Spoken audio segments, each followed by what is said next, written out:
የግብጽ ቤተክርስቲያን ተሞክሮ ላይ አንድ ትንሽ የዘለልኳት 2 ደቂቃ ማጥፈሽ ነገር ላቅርብ። የካህናቱን አገልግሎት አንደኛ ያልተማረና 1 ዲግሪ የሌለው ሰው ካህን መሆን አይችልም።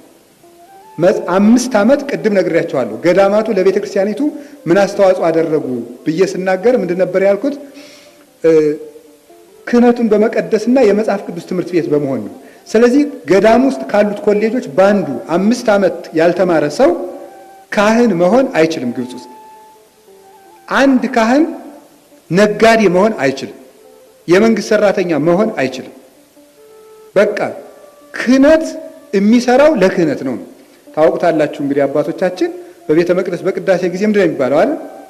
ወይ እዜኒ ጸጎከ ክህነተ ለላይካኒ ከንጹሐን ለለ ይገብሩ ግብረ ክህነት ኩሎ ጊዜ በቤተ ክርስቲያን ከቅድስት ነው። የክህነትን ስራ ለሚሰሩ ለንጹሐንና አገልጋዮች ክህነትን ሰጠህ ነው። የክህነትን ስራ ለሚሰሩ ነው እንጂ የንግድ ስራ ለሚሰሩ አይደለም። የክህነት ስራ ክህነት የሚሰጠው ክህነት ሊሰራበት ነው። እናም አይነገድም። የፈለገ ነገር ቢሆን አይሰራም። ዶክተሪውን ፒኤችዲ ይኖረው በቃ ይቀድሳል፣ ያስተምራል። ይሄ ነው። አንድ ካህን ከምዕመናን ቤት ሲሄድ የሚጠይቃቸው 8 ጥያቄዎች አሉ። በ3 አበይት ክፍላት የተከፈሉ ናቸው። ፊዚካል ሄልዝ፣ ሜንታል ሄልዝ እና ስፒሪቹዋል ሄልዝ ይባላሉ። 3ቱን መሰረት አድርገው 8 ጥያቄዎች ይካተታሉ። ፊዚካል ሄልዝ ማለት አካላዊ ጤንነታችሁ ደህና ነው ወይ? ሀብት አላችሁ ወይ ብሎ ይጠይቃቸዋል። ሀብት አላችሁ ወይ? በልታችሁ ታድራላችሁ ወይ? ስራ አላችሁ ወይ ብሎ ይጠይቃል። ሜንታል ሄልዝ መጽሐፍ ቅዱስ ትማራላችሁ ወይ? የቤተ ክርስቲያን ትምህርት ትማራላችሁ ወይ? መጻሕፍትን ታነባላችሁ ወይ ብሎ ይጠይቃቸዋል። ስፒሪቹዋል ሄልዝ ይጠይቃቸዋል። ትቆርባላችሁ ወይ? ትጸልያላችሁ ወይ? ቤተ ክርስቲያን ትሄዳላችሁ ወይ? ከጎረቤት ጋር በፍቅር ትኖራላችሁ ወይ? አስራት በኩራት ታወጣላችሁ ወይ? ከቤተ ክርስቲያን ጋር ያላችሁ ህብረት ምን ያህል ነው ብሎ ይጠይቃቸዋል። አንድ ካህን ቢበዛ ከአንድ ምዕመን ቤት ከ30 ደቂቃ በላይ መቀመጥ የለበትም። እነዚህን ጠይቆ ረጅም ትምህርት መስጠት ካለበት ብቻ ነው የሚቀመጥ። ለምን እያወራ እነሱንም ማወዘን የለበትም። እሱም ብዙ ከተናገረ ኃጢአት ሊገኝበት ይችላል። ይሄንን የሰሩት የእነማን ናቸው ሲባል ገዳማት ፈልፍለው አስተምረው ለክህነት ያበቋቸው ካህናት ናቸው ይሄን የሚሰሩት። የህንዶቹ ደግሞ ምን እንደሚያደርጉ ደግሞ እንናገር። አንደኛው የካህናት አገልግሎት ህብረታዊነት ነው። 1983 ዓመተ ምህረት ሴንት ቶማስ ኦርቶዶክስ ክለርጂ አሶሲዬሽን የሚባል የካህናት ህብረት አቋቋሙ። የቅዱስ ቶማስ የክህነት አገልግሎት ህብረት የሚባል ነው። የዚህ ምንድነው የሚያደርገው? እርስ በርስ መገናኘትና ሐሳብ መለዋወጥ ልካው እንደተደረገው። እኔ ብፁዕ አባታችን አቡነ አብርሃምን ሳልናገር ማለፍ የማልፈልገው በዚህ ሁልጊዜ እንደው እንደ ተማሪነታችንም ከጉባኤ ቤት መምህራን ጋር ስንገናኝ የምንገበገብበትን ስራ ስለሰሩ ይሄ ታሪክ ሲሆን እግዚአብሔር ከፈቀደ ቆይተው ኑረው እንዲያዩት ደግሞ እንደወደደ ነው። እድሜ እሱ ነው። አልፈው እንኳን ቢሆን በነፍስ ያዩታል ብዬ አስባለሁ። ሊቃውንትን ሰብስበው በማደራጀትና በማወያየት የቅዱስ አባታችንን ፈቃድ ነው። መነኮሳት እንዲደራጁ በማድረግ ይሄ የገዳማት ህብረት እንዲጸድቅ በቅዱስ ሲኖዶስ በማድረግ አሁን ይሄ ነው እርግጠኛ ነኝ ቤተክርስቲያን የሚያሻግራት ይሄ ነው። ይሄ ንግግሬ ከ30 ዓመት በኋላ ቢፈተሽ ይገኛል። እነሱም የጀመሩ ከዚህ ጀምሮ ነው። ቤተክርስቲያን የወረደችባቸው 2 ሰንሰለቶች እነዚህ ናቸው። ይህንን ነው የሰሩት። እርስ በርስ መገናኘትና ሐሳብ መለዋወጥ እንደሰሞኑ ለቅዱስ ሲኖዶስ ግብዓት የሚሆኑ ተመካክሮ ማቅረብ ሐሳቦችን የራሳቸውን ደህንነት መመካከርና መጠበቅ። ኃጢአት አለበት እገሌ ምን ሆኗል?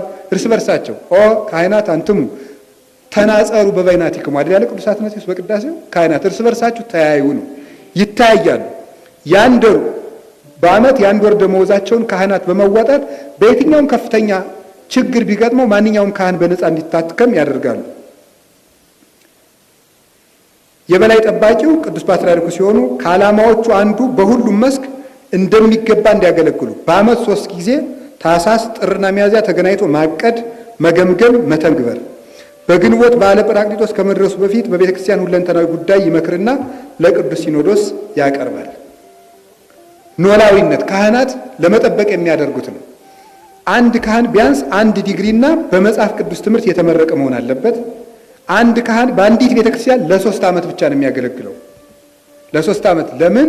ከዚያ በኋላ ደግሞ በሌላ ቦታ ደግሞ እንዳይሰለች ችግርም እንዳይፈታ ዓመት እንዳገለገለ በሚቀጥለው ዓመት ለዚያኛው ደብር ሪፖርት ይደረጋል። በሚቀጥለው ዓመት እገሌ የእናንተ አባት ሆኖ ይመጣል ተብሎ ለምእመናን ይነገራቸዋል ማለት ነው። ከዚያ በኋላ ሀሳብም ካላቸው ይናገራሉ። ለዚያ አባት የሚያስፈልገውን ነገር ተዘጋጅተው ይከርማሉ። ለልጆቹ ለቤቱ የሚያስፈልገውን ሁሉ ምእመናን ተዘጋጅተው ይጠብቁታል። እና በጣም የሚደንቀው የቤት ለቤት አገልግሎት አላቸው። አሁንም ቢሆን ምንኩስናው ሲጠነክር ክህነቱ ደግሞ ይጠነክራል። ክህነቱ ሲጠነክር የትዳር ህይወት ይጠነክራል። ትዳሩ ሲጠነክር ትውልድ በሙሉ ጠንክሮ ይቀጥላል። እኛም ይሄን ነው መስራት ያለብን። የቤት ለቤት ትዳሩ ከወደቀ ምንኩስናው አይረባም፣ ክህነቱም አይረባም። ምን አደረጉ? ካህናት የቤት ለቤት አገልግሎት በሳምንት 3 ቀን ይሰጣሉ። ይህን መርሃ ግብር ምንድነው የሚያደርጉት? ግንዛቤ መስጠት፣ ቤተሰቡን መገምገም። መጀመሪያ ኢቫሉዌሽን የሚባል አለ፣ ይገመግሙታል። በኦርቶዶክሳዊነት የቆመ ቤተሰብ ነው ወይ ተብሎ ልጆቹ፣ ትዳር፣ ሚስት፣ ባል ይገመገማሉ። መምራት፣ ጋይዳንስ ይሰጡታል፣ ይመሩታል። እንዲያርጉ ብለው ከዛ ኢንሃንስ የሚባለው ነው ያሳድጉታል፣ እንዲያድግ ያደርጋሉ። ካህናቱ ይህን እንዲፈጽሙ የሚያስችላቸው የቤተ ክርስቲያን የሰው ኃይል ማብቂያ መምሪያ ወይም ሚኒስተር ኦፍ ሂውማን ኢምፓወርመንት የሚባል አላቸው። የሰውም ሀብት ማብቂያ መምሪያ የሚባል እግዚአብሔር እንግዲህ ከረዳን ይህም ደግሞ በእኛ ቤተ ክርስቲያን ይመጣል ብዬ አስባለሁ። የሚሰሩ ተግባራት አሉ። ይሄ የሰው ኃይል ማብቂያ የሚባል የሚሰራው ካህናት ከዚህ መምሪያ ጋር ሆነው የሚሰጡት የአገልግሎት ተግባራት ሂውማን ዌልፌር የሚባል አለ። የሰዎችን ደህንነታቸውን ያረጋግጣሉ። ክርስቲያኖች በደህና ህይወት እየኖሩ ነው ወይ? ሂውማን ሪሶርስ ትሬኒንግ የሚባል አለ። የሰው ኃይል ስልጠና ማዕከል ማለት ነው። ማንኛውም ክርስቲያን እንዲሰለጥን ያደርጋሉ። ወጣቱ በወጣትነት ሁሉም ሰው ስለ ቤተ ክርስቲያኑ በቂ መረጃ፣ ዕውቀት፣ አቅም እንዲኖረው፣ ገንዘብ ከሌለው ባለሀብቶች አበድረውትም ቢሆን የራሱ መተዳደሪያ እንዲኖረው የሰው ኃይል ማብቂያ ፕሮግራም አላቸው። ከዚያ ሂውማን ሪሶርስ ኢንላይትመንት የሚባል አለ። አብርሆት ውስጥ ማስገባት፣ ዘመኑን ማስረዳት፣ የሰዓት አጠቃቀም፣ የጊዜ አጠቃቀም፣ ኢሞሽናል ኢንተለጀንስ የሚባል አለ። አይምሮን፣ ስሜትን መግራት፣ ራስን መግዛት፣ እንዲህ ያለውን ሁሉ ዘመኑን የዋጀነ ትምህርት ያስተምሯቸዋል። ሂውማን ሪሶርስ ካውንስሊንግ አለ። የሰው ሀብት አማካሪነት፣ ሂውማን ሪሶርስ ዳታ ባንክ የሚባል አለ። ማንኛውም ክርስቲያን መዝግበው ያውቁታል። በጠቅላይ ቤተ ክህነት በቅዱስ ሲኖዶስ ደረጃ የሚያጨስ ይሁን የሚሰክር ይሁን የሚያመነዝር ይሁን ሌባ ይሁን ጠንቋይ ይሁን ያገባ ይሁን ወንበዴ ይሁን ሁሉንም ክርስቲያን ቆጥረው ያውቃሉ።